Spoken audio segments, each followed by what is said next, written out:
The United States losing its monopoly on the atomic bomb, a terrifying development for many Americans, could trigger one of at least two fearful responses: a reversion to the past and its dreams of peace, or a look forward to a science fiction future in which America's unilateral dominance has been reachieved. Succumbing to the former is Lippert and Newfield's Radar Secret Service, episode 520. Properly developed in the 1930s but used widely in what people on all sides like to call the war effort, radar has followed the path of many wartime technologies and found a prominent role in civilian life, mainly in aviation. But by misrepresenting radar's capabilities, Radar Secret Service abuses the privilege of the peacetime dividend. In real life, a technique of limited utility outside of tracking flying objects, radar is here reimagined as a mortal seizure of the omniscience heretofore reserved for the Judeo-Christian deity, at least in mid-century America. Radar is not a specialized radio transmitter and receiver, but a floating awareness, a roaming, invisible eye that enables the unit's user to eavesdrop into secluded cabins. What transcendent states can be attained when one is in a state of peace? That's for me. I don't like legwork. Opine Static, one of the G-men, to which his boss replies, Unless, of course... Well, what do you expect to do? Stay home in bed and have radar do all the work? This exchange serves as an excuse to launch into a breathless paean to the miracle of radar. A lot of the dreams of the past have come true in the last few years, the boss affirms, like the image we get on our screen. And to think Dick Tracy used it before it was invented, ponders Static. Many heroes and villains of the serials have access to technology like Unga's omniscient reflector plate, Dick Tracy being possibly the most notable.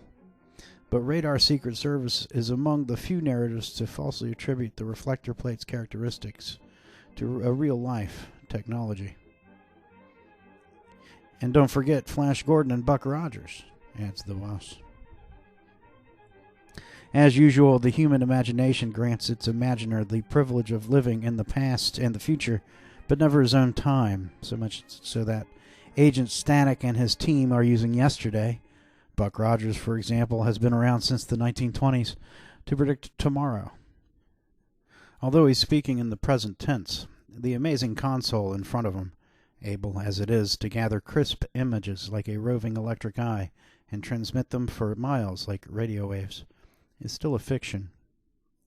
Fantastical though these high-tech visions might be, they're put to awfully prosaic ends. The RSS's miraculous movie-magnified radar positions them well to conquer the entire above-ground world, but they instead enlist it to shut down a ring of infighting smugglers. You might expect that the indefatigable nature of radar, at least as Lippert and Newfield have reimagined it, would scarcely need the G-men's help to crack the case, but the criminals are thwarted at least as readily through more traditional means. These grim-faced cops are just as wont to canvass and lay down dragnets as gaze at radar. The ne'er-do-wells are the ones with high-tech ambitions. They're hoping to make it rich after they get their hands on some atomic, or what the press describes as radioactivated, material and move it for cash on the black market. In fact, the role radar plays in Radar Secret Service's unfolding conflict isn't entirely clear. It plainly emboldens the cops by broadcasting the comings and goings of their targeted suspects, and it plainly dispirits the gangsters, since the cops seem to mysteriously turn up at the rendezvous points they thought they'd guardedly kept secret. I'm getting a little jittery about the whole thing myself. They seem to know every move we make. I can't understand how they could spot me so quickly. So to what purpose is this technology really being put? It would seem the purpose of making this human and intuitive element of police work obsolete. Static has good reason to complain about legwork. When the team of OX3 follows up on a lead, a wallet photo of a caper lackey's girlfriend who's gotten caught up in the dragnet, they learn she waits tables and look for her by fingering the yellow pages and canvassing the eateries on foot. sitting at their desks singing the praises of radar is a lot more their speed. This is in keeping with the time. Desk jobs are a growing trend as post-war manufacturing recedes and the service industry follows American household income into a pattern of steady growth. The movie repeatedly insists on its own behalf that it's giving us a vision of the future. Maybe as we watch these modern-day investigators spend their work days desk-bound, wrangling scans of information from complicated electrical devices, it is. Another vehicle everyone's seeing a lot more of is the motorcycle. Newfield's companion piece Motor Patrol, for instance, follows a pair of motorcycle cops patrolling the streets of downtown Los Angeles and speculates about how this emerging technology, originally concocted by the Nazis to enhance the mobility of their forward and fading forces, can be used to keep the peace at home.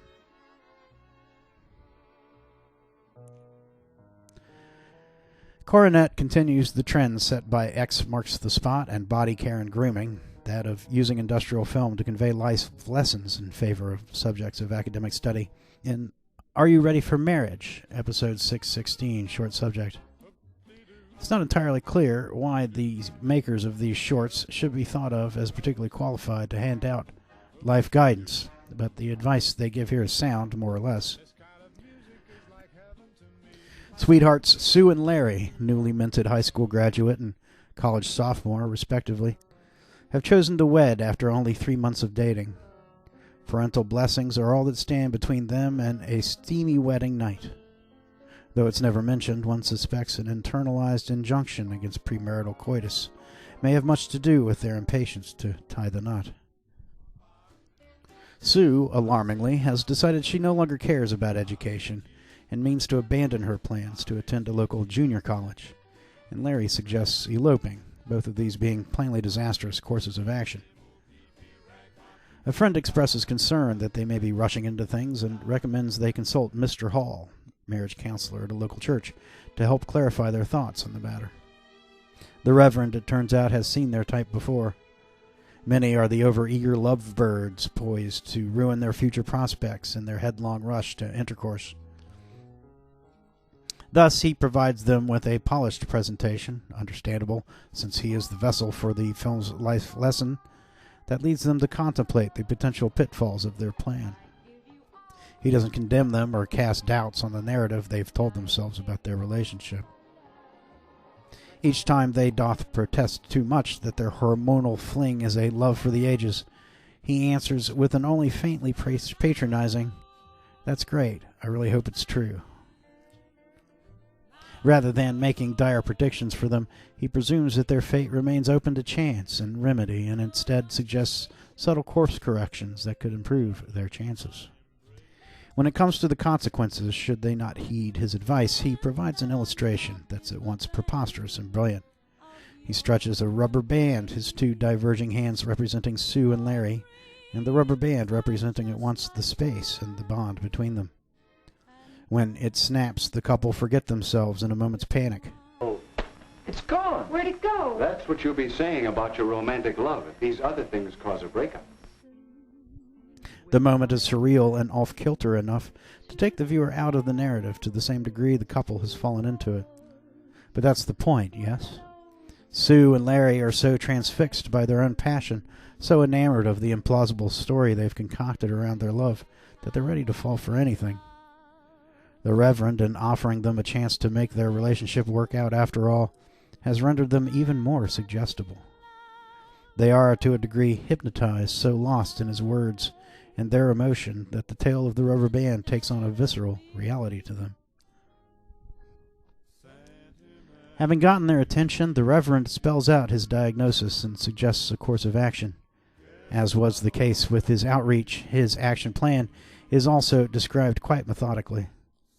Their levels of passion are high, he acknowledges, and this is a phenomenon wholly predicted and understood by experts in biology.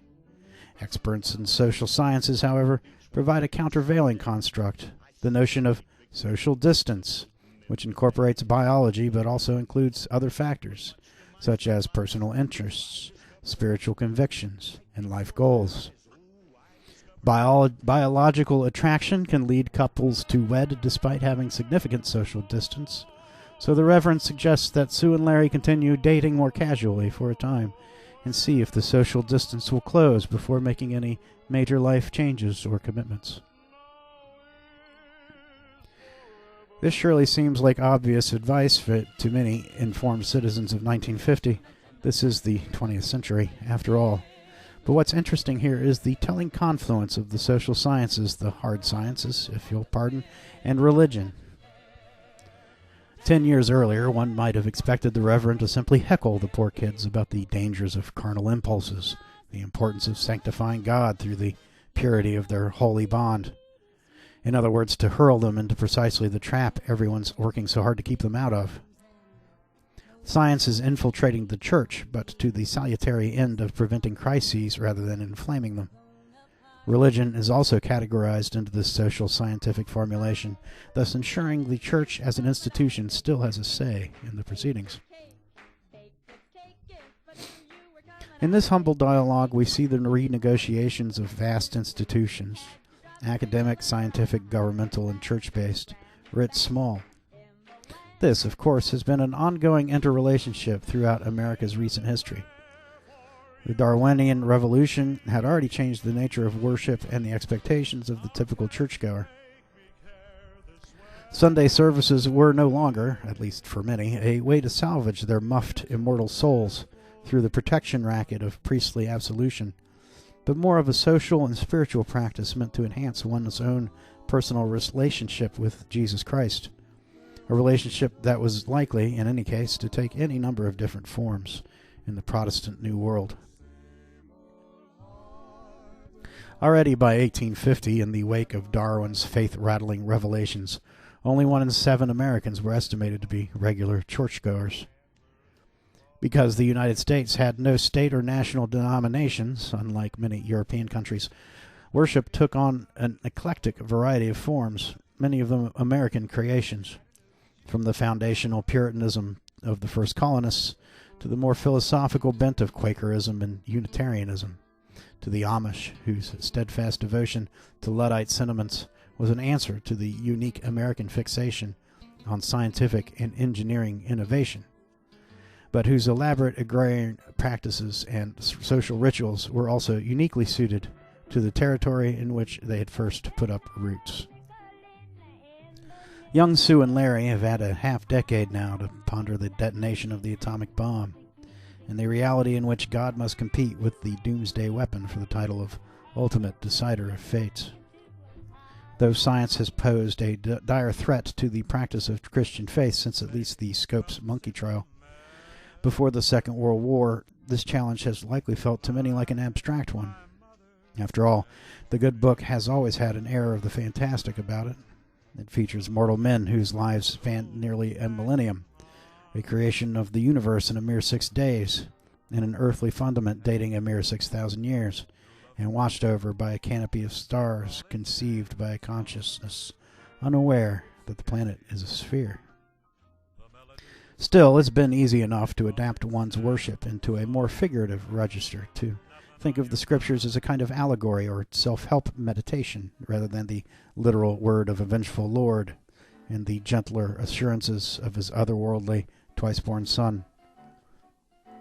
Perhaps reality was simply different then, or this was a tale a universal being once told its flawed creation, using terms and tropes appropriate to their Bronze Age minds and environs.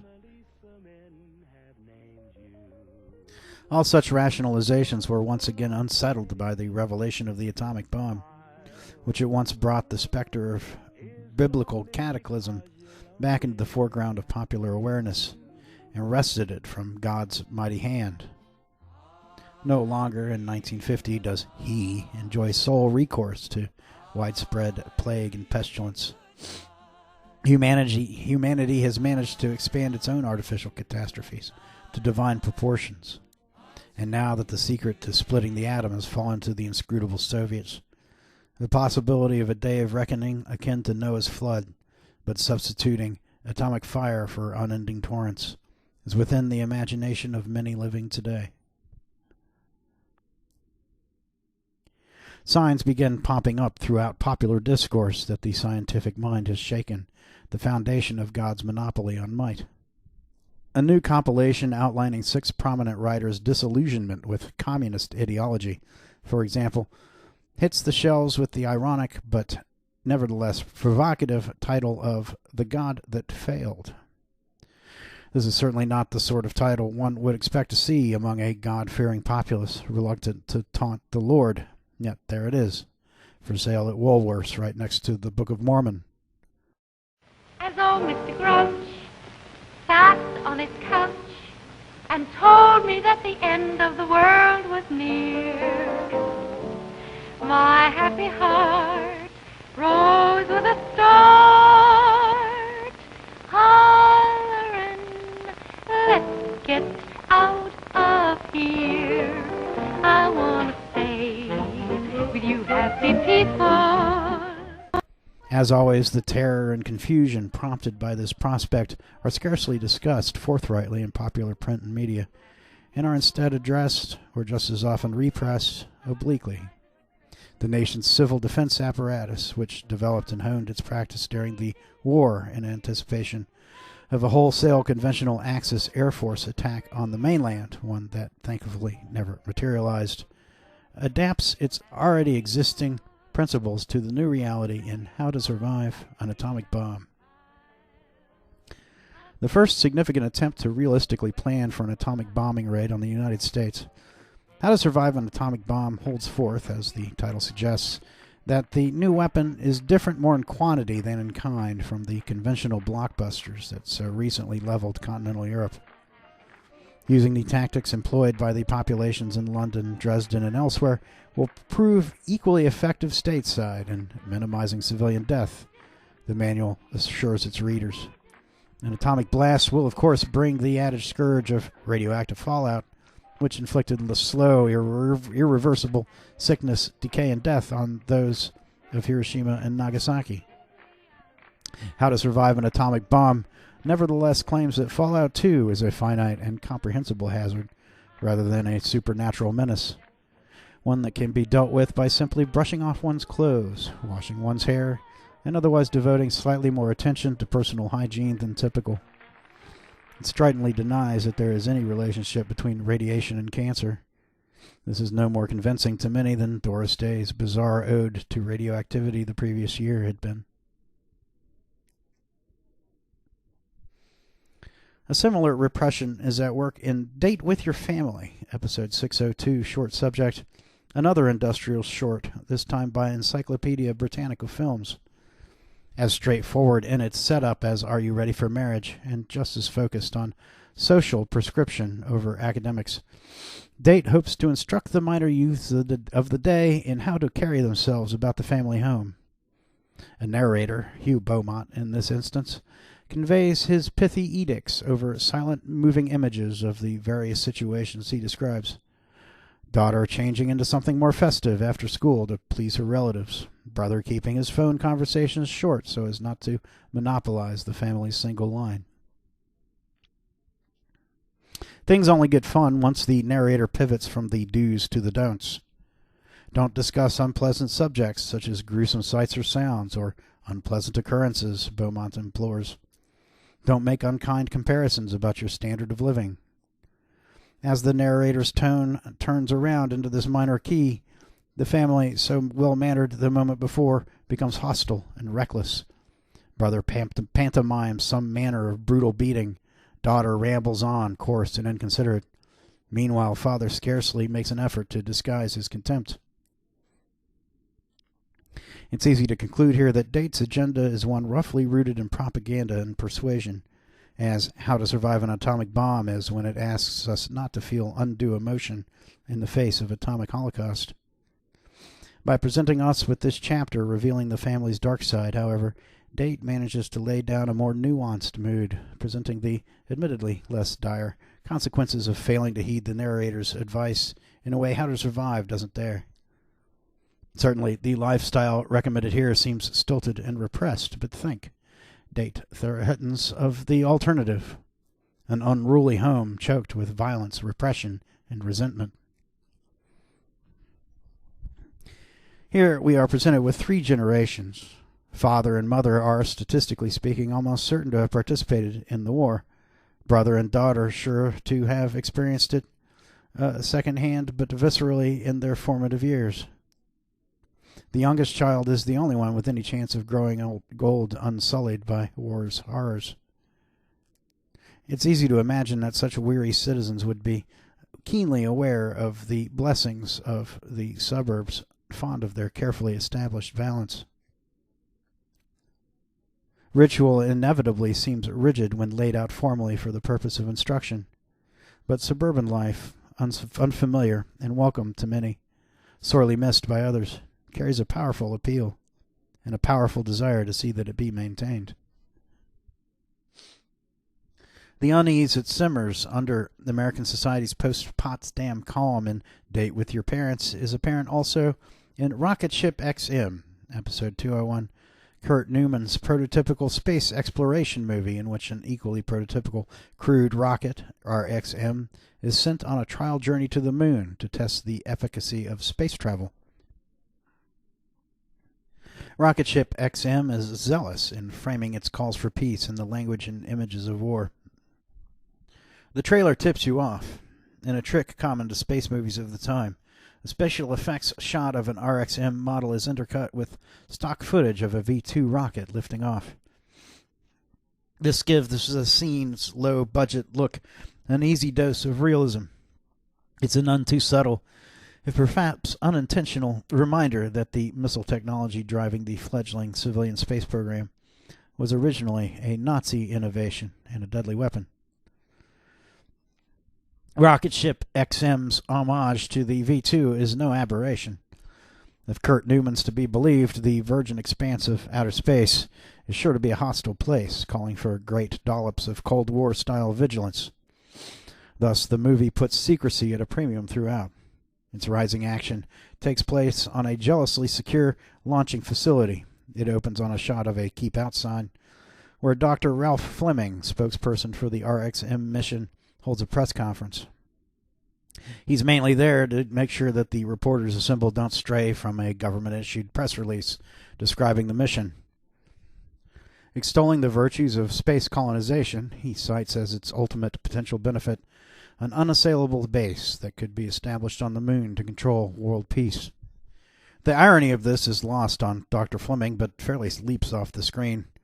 It's hard, after all, to imagine what sort of peace we Earthlings might enjoy in the shadow of Dr. Fleming's invincible orbiting death moon. But if nothing else, his imperial daydream demonstrates the lithe nature of Pax Americana and its aspirations to an end of history. On the one hand, America's stake in this claim has gathered new force since its obliteration of Hiroshima and Nagasaki. On the other, this attitude's been around as long as there have been policymakers with access to powerful weaponry and the unerring certitude of their own righteousness. Peace, according to Rocket Ship XM, is likely to be a very bloody affair indeed. RXM's flight to the moon, knocked asunder by a meteor shower and ultimately redirected to Mars by mistake, has the feel of a mission over Berlin. Its array of scientists look like draftee aviators as they tool about the craft's cramped, steel-riveted passenger compartment, not in astronaut uniforms but in leather flight jackets. Arriving on Mars, a planet whose surface looks suspiciously like the sandy hills of the Arizona desert, they strike out on foot in martial green uniforms bearing rifles. Their less than peaceful outreach is met by hostile indigenous primitives, whom they later learn are the post-apocalyptic remnants of a once advanced civilization, done in by atomic war. Taking from this the lesson that humanity must renounce its own nuclear arms or face a similar fate, the crew make it their mission to get word back to Earth of what has transpired on Mars. Rocket Ship XM's consequent call for nuclear disarmament is admirable, but it never draws much attention to its own militarist aesthetic, or its attendant daydreams of attaining peace through invincible deterrent firepower. Just the sort of fantasy that had led to the nuclear arms race in the first place. The short-lived peace dividend is dispelled on June 25, 1950, when the North Korean army where DPRK shells Allied positions south of the 38th parallel. Fearing communist expansion throughout South Asia, President Truman orders U.S. forces to intervene on the ROK's behalf under the command of General MacArthur, who up until that time has been colonial administrator of post-World War II occupied Japan. The first few months of combat in Korea see maybe the worst military defeat America has ever suffered. Stunned by the sudden incursion, MacArthur moves untrained and ill-equipped troops, many of them draftees until then tasked only with occupation of duty in Japan and its environs, into South Korea to put anything in the way of the North Korean advance. But the Americans are outnumbered and outgunned. In particular, the Russians have outfitted the North Koreans with T-34 tanks, which U.S. forces have no weapon capable of stopping. American soldiers encountering a T-34 and unable to defend themselves with small arms and anti-tank weapons too small to be effective are at best in for a harrowing experience. Many are killed, wounded, or taken as prisoner, and many more look on helplessly as armored columns of North Korean troops rumble south, threatening to drive the Americans and South Koreans into the sea as the Nazis had so nearly done to the British at Dunkirk. After the disaster of the North Korean drive, General MacArthur engineers a landing at Incheon to sever the enemy's overextended supply lines. And the tide of the war turns as a U.S. counteroffensive pushes the DPRK nearly to the Chinese border. Unfortunately, this only leads to further disaster by drawing China, which was until then content to use North Korea as a proxy force, into the war in earnest.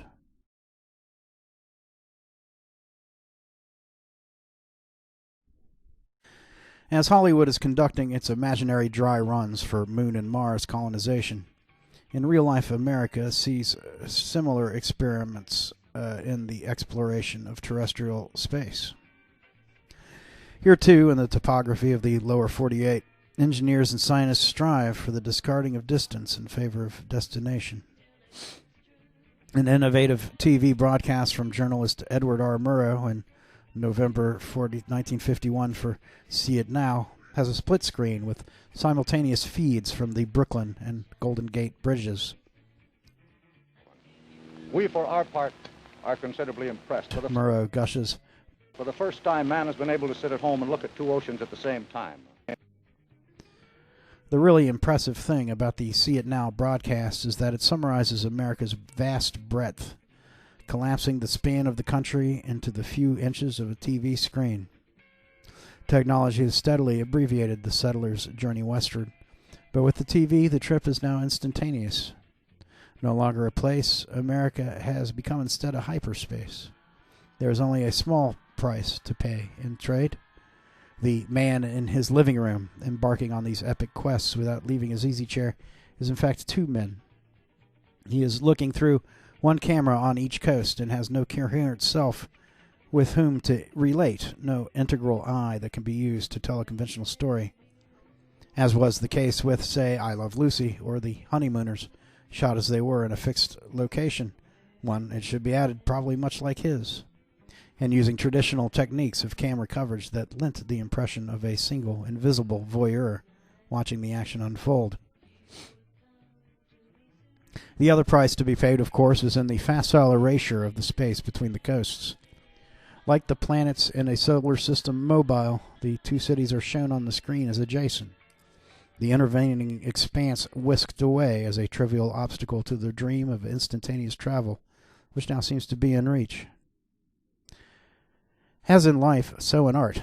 Physical space and distance are likewise not what they seem in Lippert and Newfield's Lost Continent, episode 208. A jungle crash movie plainly in the vein of Jungle Goddess. When a scientific recon mission goes down on an uncharted island, its team of scientists, pilots, and military escort find themselves in a supernatural plane of being where space is sometimes folded, sometimes stretched in impossible ways. The island of their alighting bears an enormous mountain, its peaks so obscured by fog as to resemble Devil's Tower, Wyoming's famously flat-topped geological wonder. As they scale it in search of an experimental rocket gone rogue, we're treated to a series of rock formations, in reality a molded interior set. each presenting a unique challenge for our semi-skilled mountaineers. In one instance, they must scale a sheer rock face with only the aid of a lasso. In another, leap over a crevasse. In a third, negotiate winding, narrow ledges. All this they must perform without error or fall to their deaths.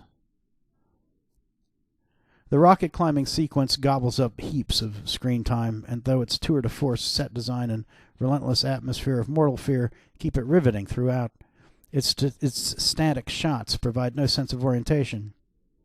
Each set piece has our heroes fight their way from one end of the frame to another, but it's a matter of faith that any given shot has any more altitude than the last. It's impossible to know if they're traveling clockwise or counter, or plotting a course more or less straight up. Once they attain the Sacred Mountains Plateau, they learn its resemblance to Devil's Tower is more than just a nodding one. Its summit is a vast flatland overgrown with dense jungle and gargantuan dinosaurs thought long extinct. The group's sergeant, a slang-slinging jokester with barely a high school education, is nevertheless the first to realize what they're looking at.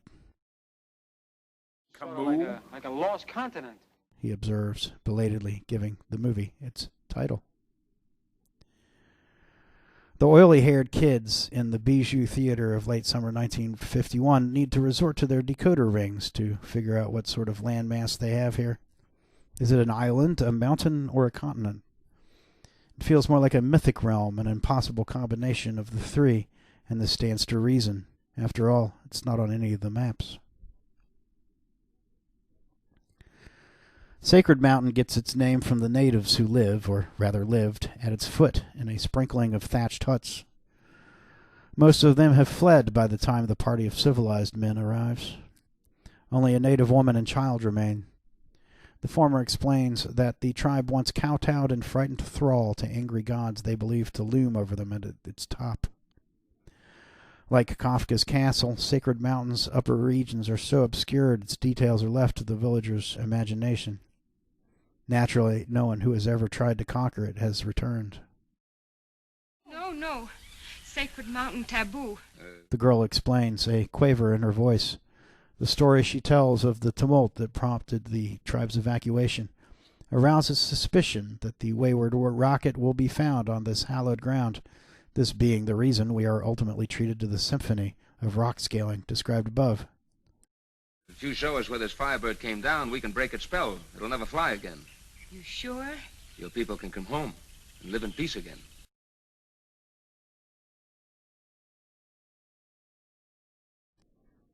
In fits and starts, Unga's fantabulous dreams are coming true.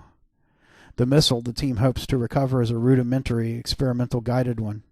It goes down before it even completes the first leg of its flight plan, which has it hurtle southwesterly a few hundred miles, then heave about and return to its point of origin. Really the last thing you want a rocket to do.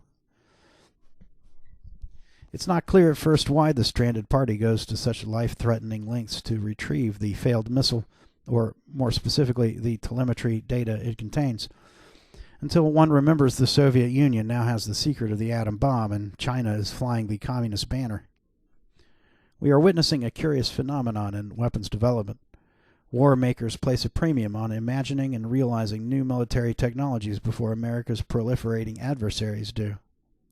This has the peculiar consequence that any potential innovation in the practice of war generates an incentive for its own realization the instant it's conceived of. No matter what it is, truth serum, suborbital spy plane, hydrogen bomb. Once someone in an American think tank dreams it up, the government must bend to the task of designing and constructing it, lest the communists turn out to have thought of it first. Melvin Lasky, fresh from comparing Berlin to an old West frontier town, also opined in the earlier days of the Marshall Plan as to the inefficacy of superior technological appeals to natives. It would be foolish to expect to wean a primitive savage away from his conviction in mysterious jungle herbs simply by the dissemination of modern scientific medical information.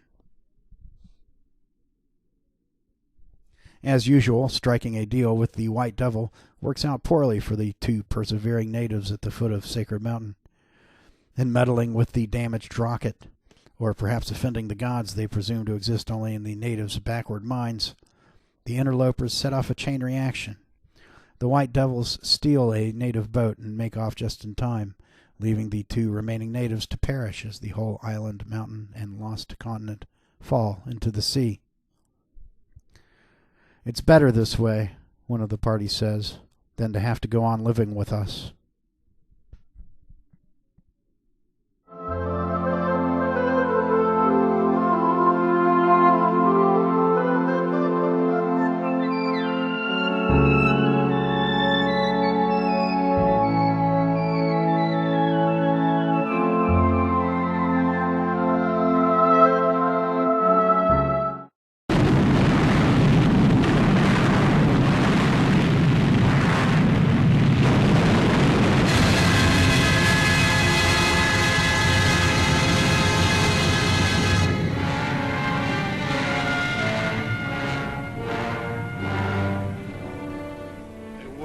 Coming to an end.